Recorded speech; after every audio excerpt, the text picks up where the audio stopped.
Mahfud MD curiga ada permainan di kasus Vina Cirebon, minta Prabowo turun tangan. Kalau nyokap lo mau gue hipnotis itu berani? Oh berani banget mas. Lo juga berani? Berani banget. Oke. Siap banget kita. Ada kebohongan gak dari dia? Karena gue bisa mengamati orang berbohong apa tidak. Lo bisa naik motor apa enggak? Iya betul. Sekarang gue tanya lagi, lo bisa naik motor nggak? Sekarang bisa. Hah? Sekarang kan lo bisa. dibilang Kang Deddy kan bisa naik motor. Lo jangan bohong dong jadi lo sama Kang Deddy Mulyadi ngebohong dong. Calon gubernur lo itu. Oh iya. Lo ngebohongin calon gubernur kalau sama calon DPR, bukan calon DPR RI terpilih lo nggak bisa bohong. Dia bisa naik motor apa enggak? Mas mau nggak endorse kacamata? Kita naik motor gitu, sambil motoran gitu. Saya bilang boleh deh mas, tapi bawa dulu ya motornya ke rumah saya cobain gitu. Motor apa gitu? Kita pakai motor moge katanya. Saya bilang boleh, tapi bawa dulu ke rumah, nanti saya belajar gitu. Jadi dia ke rumah lah, bawa motor, bawa kacamata. Akhirnya saya cobain motor. Oke. Kita cobain motor. Saya belajar naik motor kayak sejam 2 jam bisa. Motor Itu kopling. baru berapa kali belajar motor? Pertama kali. Itu baru belajar naik motor nih? Baru belajar Bener naik motor. lo nggak bohongin gue nih? Bener dong. Hah? Demi Allah nih lo nggak bohongin. Demi Allah, demi Allah. Kalau presiden mau bisa semuanya. Kalau presiden mau bisa. Apa yang tidak bisa dari presiden? Kuncinya di tangan presiden. Apa yang tidak bisa? Kalau saya jadi presiden, ini ada kasus itu, saya minta laporan dalam seminggu. Clear. Semua aparat Harus di bawahnya. bersih. Semua aparat Kalau di enggak, bawahnya kamu pasti. seminggu udah selesai, saya ambil tindakan. Bisa kan presiden? Nah itulah sebabnya saya berharap Pemerintahan baru bisa melakukan ini. Kalau tidak mampu, jelas berarti dia tidak mampu dong Anda. Tidak tepat di situ.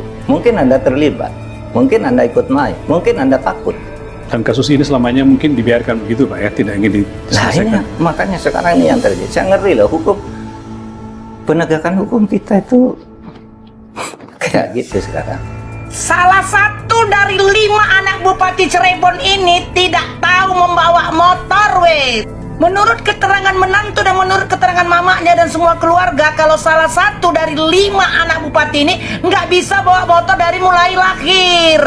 Ini ku kasih tahu sama kalian, weh, 2024 ini 98% semuanya anak SMP ke atas, di atas 12 tahun, semuanya bisa bawa motor. Kalaupun mereka tidak bisa bawa motor, berarti anaknya idiot atau bapak mama mantunya bohong. Bisa motor usia berapa? Kalau bisa motor itu karena dari kecil nggak diizinin naik motor. Ini keluarga bupati, semua mantu dan semua pamannya klarifikasi kalau keluarganya ini nggak terlibat untuk kasus si Pina dan si Eki yang sudah dipiralkan di Indonesia Raya tercinta ini. Dan mereka katakan kalau mereka anak-anaknya ini tidak ada satupun yang tahu kasus si Pina waktu dia itu dihabisi oleh geng motor. Dia Bupati Cirebon, istrinya juga wakil Bupati Cirebon, dan juga dia mantan jenderal. Bisa dia satu keluarga nggak tahu waktu ada kasus Pina ini, dan dia katakan karena adanya berita viral ini makanya dia tahu, dan semuanya mama-mamanya, pamannya, menantu-menantunya klarifikasi. Betapa hukum kita itu sering bisa dimain-mainkan ya. Saya tidak ingin katakan bahwa selalu dimain-mainkan, tapi sangat sering dimain-mainkan kalau sudah menyangkut pejabat atau mungkin menyangkut duit. Kalau saya katakan hukum kita selalu dimain-mainkan, saya salah, karena kasus hukum di Indonesia itu ada puluhan ribu, ya kan? Ini ada kasus 1, 2, 3, 4, 5, 6, 7, 8, 10 dan sebagainya itu. Artinya ini bagian dari penyimpangan. Dulu ada tersangka 10 atau 11 orang kan untuk pembunuhan Vina itu. Lalu diajukan ke pengadilan. Itu berita acaranya kan ada 10 atau 11 orang. Diajukan ke pengadilan, yang 3 lari, yang 8 udah dihukum. Nah, sesudah muncul Vina sebelum 7 hari itu, lalu kasus ini muncul lagi. Lihat dulu lari itu kemana orang gitu. Itu kan resmi diumumkan buron 3 orang, namanya ABCD. Nah ini baru muncul kasus ini, sehingga saya berpikir ini bukan sekedar unprofesional, tetapi menurut saya memang ada permainan. Ada aroma profesional itu orang mungkin kurang cakap, kurang hati-hati, itu tidak profesional. Tapi kalau ada permainan untuk melindungi seseorang atau mendapat bayaran dari seseorang untuk mengaburkan kasus, itu sudah sebenarnya sebuah permainan yang jahat. Nah, saya cenderung ini lebih dari unprofesional.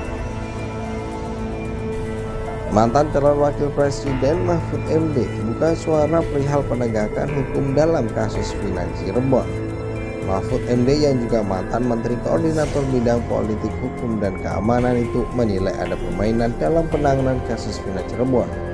Mahfud menilai penanganan kasus yang menyita perhatian masyarakat luas tersebut bukan hanya berbicara soal ketidakprofesionalan aparat penegak hukum dalam menyelesaikan perkara.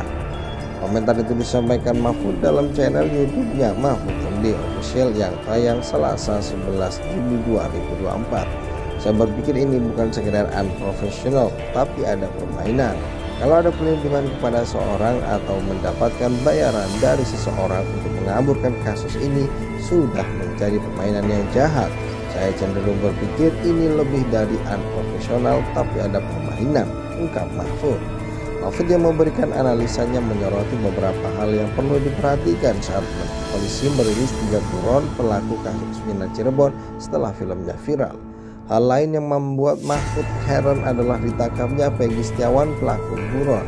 Menurut Mahfud, publik beranggapan bahwa Peggy yang ditangkap bukan pelaku sebenarnya, termasuk tentang ditariknya informasi soal jumlah buron kasus Vina Cirebon yang ternyata hanya berjumlah 1 orang. Dulu dihadirkan 8 orang dan sudah diadili yang 8 orang tersebut, bahkan ada yang seumur hidup. Hukumannya kan panjang-panjang.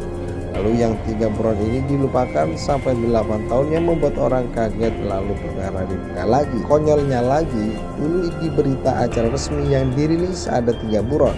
Tapi sekarang yang pertama ada penangkapan Peggy muncul yang sekarang dia disebut jadi kambing hitam, dan kedua buron ini dibilang salah sebut. Mana ada salah sebut, lembaga resmi kok, kata Mahfud. Mahfud menilai kasus ini menjadi rumit untuk diselesaikan, sehingga ia berharap calon presiden terpilih Prabowo dapat membantu menuntaskan kasus yang menjadi bulan-bulanan pembahasan publik ini.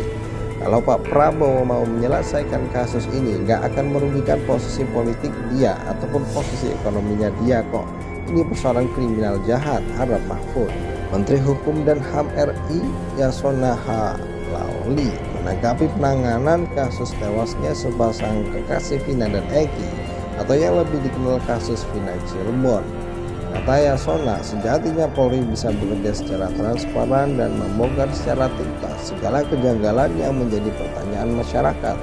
Ya, kita serahkan kepada polisi supaya membongkar tuntas itu, supaya jangan ada kecurigaan dari masyarakat.